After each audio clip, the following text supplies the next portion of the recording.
Race to the Skies, B&M, Episode 1.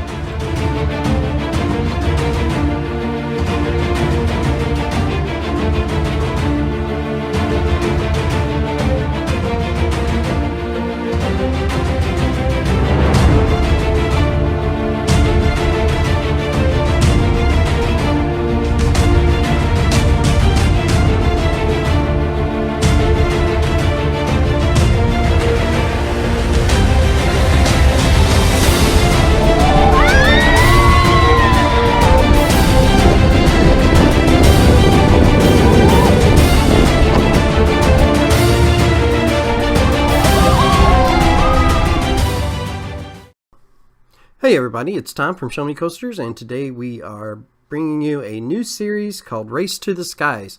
We're going to be highlighting different manufacturers for roller coasters, and today we are starting with Bulaga Mabillard, also known as B&M. B&M was founded in 1988 by Walter Bulaga and Claude Mabillard. They previously worked for Giovanola and helped design some of the roller coasters that they built for different parks in North America and in Europe. After management changed there, when Intamin took over at Giovanola, they decided to leave and start their own company.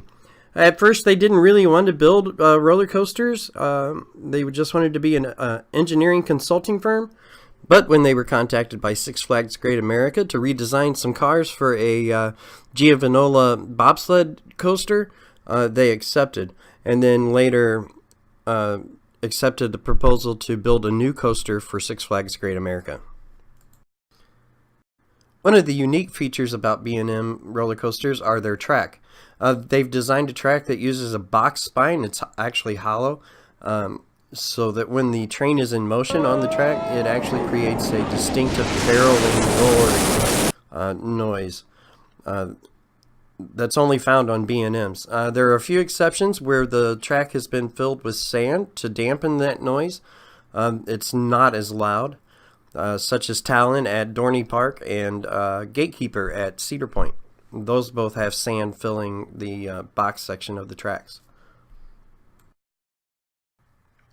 B&M currently builds 9 different classes of roller coasters: a wing coaster, hyper coaster, dive coaster, flying coaster, floorless coaster, inverted coaster, sitting coaster, stand-up coaster, and an inverted family coaster.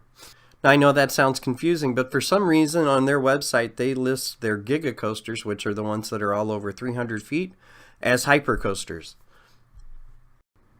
B&M is also credited with inventing 3 different classes of roller coasters, one being the inverted, such as Batman at the Six Flags Parks or Banshee at Kings Island.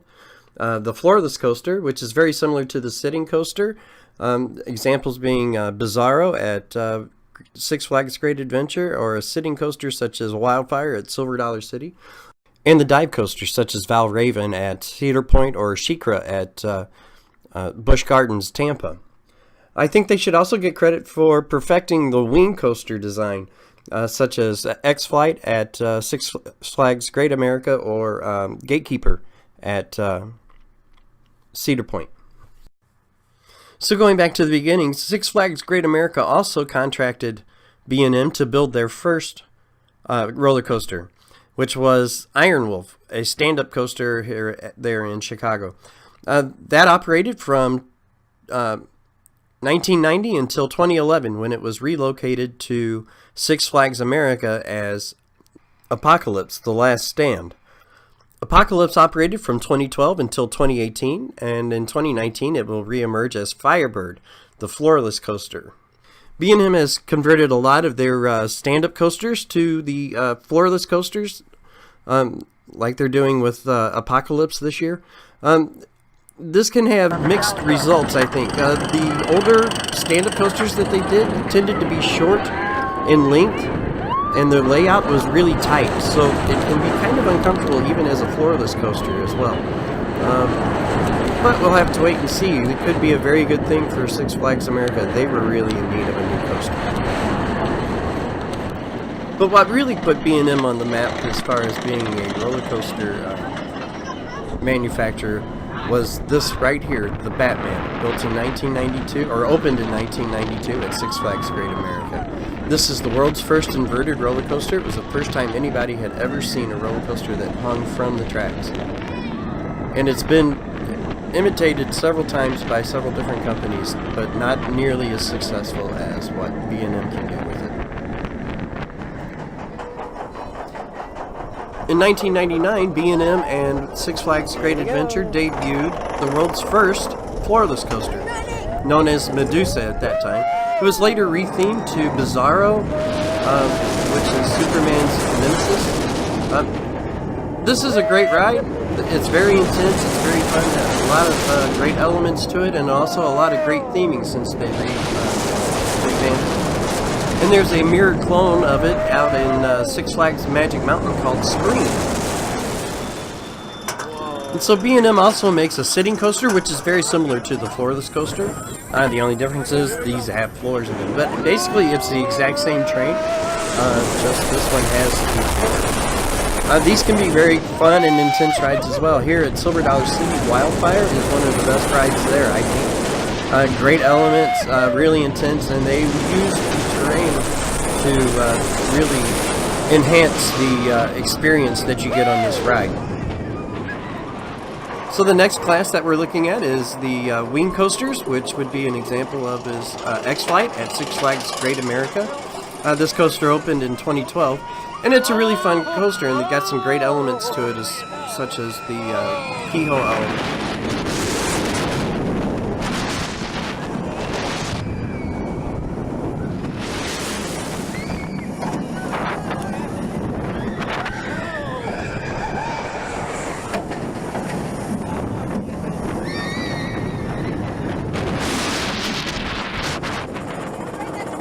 The next class that we'll look at is Flight, or Flying Coaster. B&M debuted this in Six Flags over Georgia with the opening of Superman, Ultimate Flight.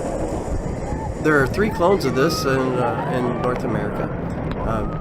Here, Great Adventure and Great America. What's unique about this is that it's an inverted coaster, but you're lying in a prone position throughout the ride. But probably the best example of a flight coaster for B&M would be Tatsu at Six Flags Magic Mountain. It's the most expensive investment that Six Flags had made to date on a coaster whenever they installed, or when they built Tatsu. And the next class we're looking at is dive coasters. There are several dive coasters in North America. This one is Valraven at Cedar Point. When it was built, it held the tallest, steepest, fastest, and longest dive coaster in the world. That record is soon to be broken by Canada's Wonderland with their opening of Yukon Striker in 2019.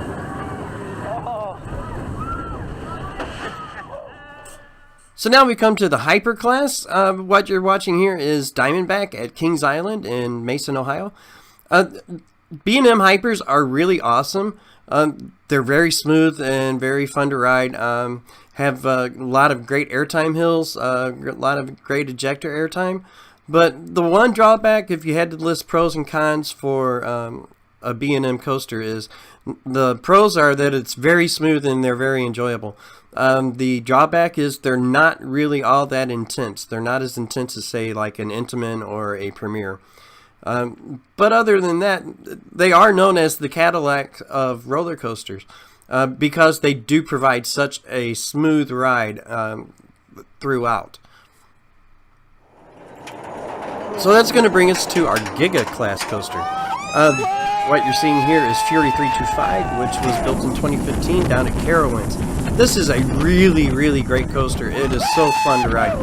It's very smooth and very intense. You're hitting speeds of 95 miles an hour on this. This is probably one of the best coasters I've ever ridden in my whole entire life. You just cannot not enjoy this.